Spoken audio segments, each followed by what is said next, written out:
The Emperor's New Clothes. Many years ago, there was an emperor who was so excessively fond of new clothes that he spent all his money in dress. He did not trouble himself in the least about his soldiers, nor did he care to go either to the theater or the chase, except for the opportunities then afforded him for displaying his new clothes. He had a different suit for each hour of the day, and as of any other king or emperor, one is accustomed to say, he is sitting in council. It was always said of him, the emperor is sitting in his wardrobe. Time passed merrily in the large town which was his capital. Strangers arrived every day at the court. One day, two rogues, calling themselves weavers, made their appearance. They gave out that they knew how to weave stuffs of the most beautiful colors and elaborate patterns, the clothes manufactured from which should have the wonderful property of remaining invisible to everyone who was unfit for the office he held or who was extraordinarily simple in character. These must indeed be splendid clothes, thought the emperor. Had I such a suit, I might at once find out what men in my realms are unfit for their office, and also be able to distinguish the wise from the foolish. This stuff must be woven for me immediately. And he caused large sums of money to be given to both the weavers in order that they might begin their work directly. So the two pretended weavers set up two looms and affected to work very busily, though in reality they did nothing at all. They asked for the most delicate silk and the purest gold thread, put both into their own knapsacks, and then continued their pretended work at the empty looms until late at night. I should like to know how the weavers are getting on with my cloth, said the emperor to himself, after some little time had elapsed. He was, however, rather embarrassed when he remembered that a simpleton, or one unfit for his office, would be unable to see the manufacture. To be sure, he thought he had nothing to risk in his own person, but yet he would prefer sending somebody else to bring him intelligence about the weavers and their work before he troubled himself in the affair. All the people throughout the city had heard of the wonderful property the cloth was to possess, and all were anxious to learn how wise or how ignorant their neighbors might prove to be.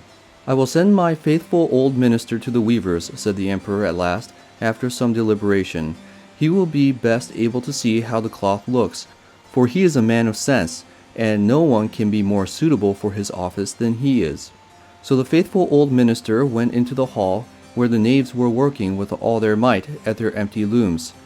What can be the meaning of this, thought the old man, opening his eyes very wide. I cannot discover the least bit of thread on the looms. However, he did not express his thoughts aloud. The impostors requested him very courteously to be so good as to come nearer their looms, and then asked him whether the design pleased him, and whether the colors were not very beautiful, at the same time pointing to the empty frames.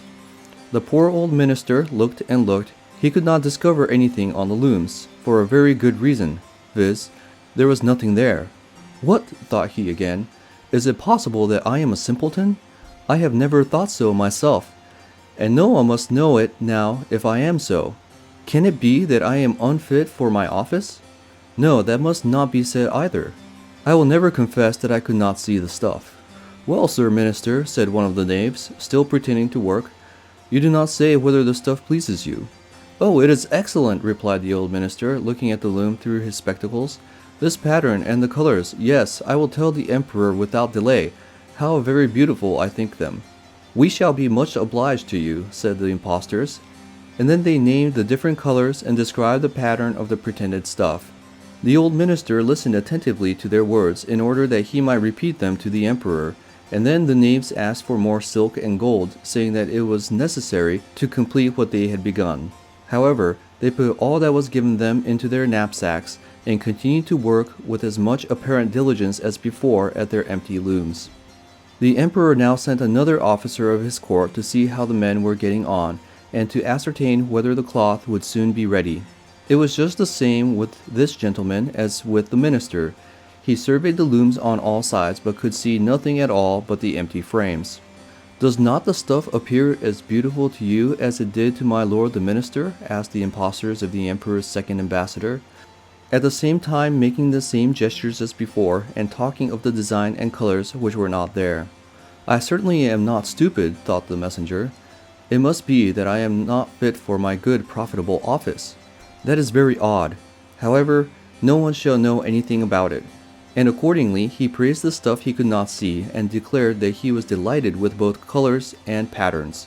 "Indeed, please your imperial majesty," said he to his sovereign when he returned, "the cloth which the weavers are preparing is extraordinarily magnificent." The whole city was talking of the splendid cloth which the emperor had ordered to be woven at his own expense.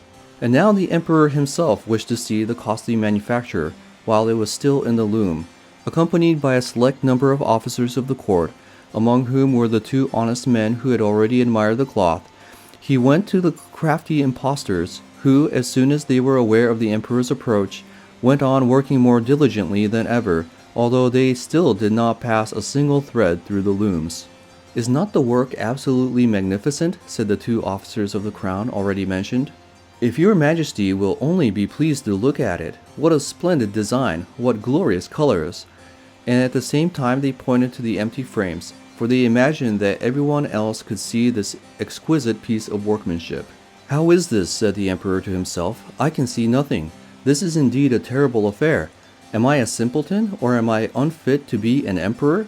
That would be the worst thing that could happen. Oh, the cloth is charming," said he aloud. "It has my complete approbation." And he smiled most graciously and looked closely at the empty looms, for on no account would he say that he could not see what 2 of the officers of his court had praised so much. All his retinue now strained their eyes, hoping to discover something on the looms, but they could see no more than the others. Nevertheless, they all exclaimed, "Oh, how beautiful!" and advised his majesty to have some new clothes made from this splendid material for the approaching procession. "Magnificent, charming, excellent," resounded on all sides, and everyone was uncommonly gay. The emperor shared in the general satisfaction, and presented the impostors with the riband of an order of knighthood to be worn in their buttonholes, and the title of gentlemen weavers. The rogues sat up the whole of the night before the day on which the procession was to take place, and had 16 lights burning, so that everyone might see how anxious they were to finish the emperor's new suit. They pretended to roll the cloth off the looms, cut the air with their scissors, and sewed with needles without any thread in them. "See," cried they at last, "the emperor's new clothes are ready." And now the emperor, with all the grandees of his court, came to the weavers, and the rogues raised their arms as if in the act of holding something up, saying, "Here are your majesty's trousers, here is the scarf, here is the mantle. The whole suit is as light as a cobweb. One might fancy one has nothing at all on when dressed in it. That, however, is the great virtue of this delicate cloth." "Yes, indeed," said all the courtiers, although not one of them could see anything of this exquisite manufacture. "If your imperial majesty will be graciously pleased to take off your clothes, we will fit on the new suit in front of the looking-glass." The emperor was accordingly undressed, and the rogues pretended to array him in his new suit, the emperor turning round from side to side before the looking-glass. "How splendid his majesty looks in his new clothes, and how well they fit!" everyone cried out. "What a design! What colors! These are indeed royal robes." "The canopy which is to be borne over your majesty in the procession is waiting," announced the chief master of the ceremonies. "I am quite ready," answered the emperor. "Do my new clothes fit well?" asked he, turning himself round again before the looking-glass, in order that he might appear to be examining his handsome suit. The lords of the bedchamber, who were to carry his majesty's train, felt about on the ground as if they were lifting up the ends of the mantle, and pretended to be carrying something, for they would by no means betray anything like simplicity or unfitness for their office. So now the emperor walked under his high canopy in the midst of the procession, through the streets of his capital, and all the people standing by, and those at the windows, cried out, "Oh, how beautiful are the emperor's new clothes! What a magnificent train there is to the mantle! And how graciously the scarf hangs!" In short, no one would allow that he could not see these much admired clothes, because in doing so he would have declared himself either a simpleton or unfit for his office. Certainly, none of the emperor's various suits had ever made so great an impression as these invisible ones. "But the emperor has nothing at all on," said a little child. "Listen to the voice of innocence," exclaimed his father, and what the child had said was whispered from one to another. "But he has nothing at all on," at last cried out all the people. The emperor was vexed, for he knew that the people were right, but he thought the procession must go on now, and the lords of the bedchamber took greater pains than ever to appear holding up a train, although in reality there was no train to hold.